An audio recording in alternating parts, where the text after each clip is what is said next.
ഇരട്ടിയാർ ഗ്രാമപഞ്ചായത്തിൽ വിജ്ഞാന കേരളം ക്യാമ്പയിന്റെ ഭാഗമായി തൊഴിലന്വേഷകരുടെ സംഗമവും കില പരിശീലനവും നടന്നു. പഞ്ചായത്ത് പ്രസിഡന്റ് ആനന്ദ് വിളയിൽ ഉദ്ഘാടനം ചെയ്തു.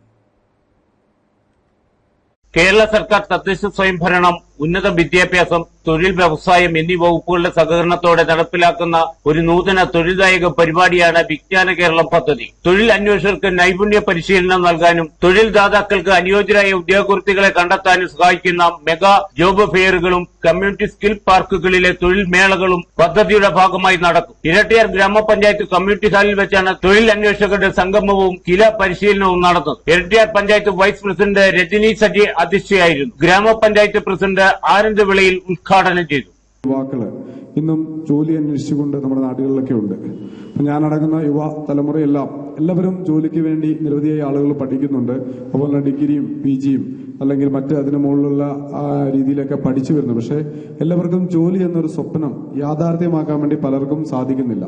മറ്റു ചിലരാണെങ്കിൽ എല്ലാവർക്കും ഗവൺമെന്റ് ജോലി എന്നൊരു സ്വപ്നവുമായി എല്ലാവരും പോകുന്നു. നമുക്കറിയാം, എല്ലാവരും ഒരു ഓട്ട മത്സരം നടന്നാൽ പോലും ഓടുന്നത് 5-6 പേരുണ്ടെങ്കിൽ അതിൻ്റെ അകത്ത് വിജയം ഒരാൾക്ക് മാത്രമേ ഉള്ളൂ. ബാക്കിയുള്ള ആളുകൾക്കൊന്നും വിജയിക്കാൻ വേണ്ടി കഴിയുന്നില്ല.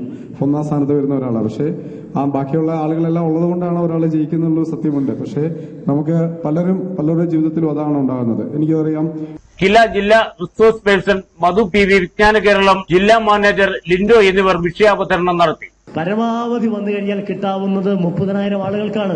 നമ്മുടെ കേരളത്തിലെ 40-45 ലക്ഷം വരുന്ന അഭ്യസ്തവിദ്യരായിട്ടുള്ള പെൺകുട്ടികൾക്കും ആൺകുട്ടികൾക്കും സർക്കാർ സർവീസിൽ മാത്രം ജോലി ചെയ്താൽ ജീവിക്കാൻ പറ്റുമോ? അതിനുള്ള അവസരമില്ല. അതുകൊണ്ട് എന്ത് വേണം? അതുകൊണ്ടാണ് വിജ്ഞാന കേരളം എന്ന് പറയുന്ന ക്യാമ്പയിൻ സർക്കാർ ആവിഷ്കരിച്ചത്. ഇരട്ടിയാർ പഞ്ചായത്ത് വികസനകാര്യ standing committee chairman Jinson Barki, മുൻ ഗ്രാമപഞ്ചായത്ത് പ്രസിഡന്റ് ജിഷ ഷാജി, ഗ്രാമപഞ്ചായത്ത് അംഗം Josekutty Aripparambil, CDS chairperson Salla Shaji, secretary Dhanesh V, assistant secretary Threasiamma Joseph തുടങ്ങിയവർ സംസാരിച്ചു. Idukki vision news, Kattappana.